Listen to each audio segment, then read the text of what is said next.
আমরা মদিনা ইসলামের চর্চা করি, আমরা মদিনা ইসলামে বিশ্বাস করি।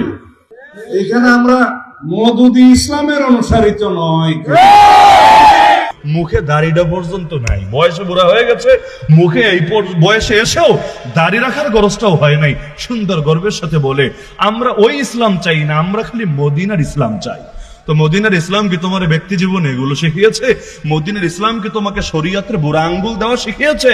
শরীয়ত মানি না এটা বলা শিখিয়েছে মদিনার ইসলাম? মদিনার ইসলাম মানেই তো খেলাফত, মদিনার ইসলাম মানেই তো শরীয়ত, মদিনার ইসলাম মানেই তো দিন কায়েম, মদিনার ইসলাম মানেই তো আল্লাহর জমিনে আল্লাহর ঝান্ডা, আল্লাহর দিন, আল্লাহর কালিমা, আল্লাহর শরীয়তকে বুলন্দ করা। এর বাইরে মদিনার ইসলাম দূরের কথা, মক্কার ইসলাম, তায়েফের ইসলাম কোনো কিছুই তো হতে পারে না।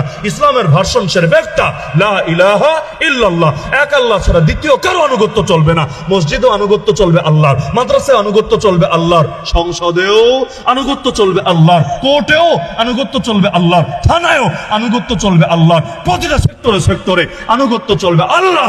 যে মানে তার মুখে লা ইলাহা ইল্লাল্লাহ সাজে, আর যে মনে করে নামাজের খোদা একজন, রাজনীতির খোদা আরেকজন, রোজার খোদা একজন, অর্থনীতির খোদা আরেকজন, হজের খোদা একজন, বিচার আচারের খোদা আরেকজন। এজন্য কোরআন দিয়ে নামাজ পড়বো সমস্যা নাই, কিন্তু কোরআন দিয়ে বিচার করতে রাজি নাই।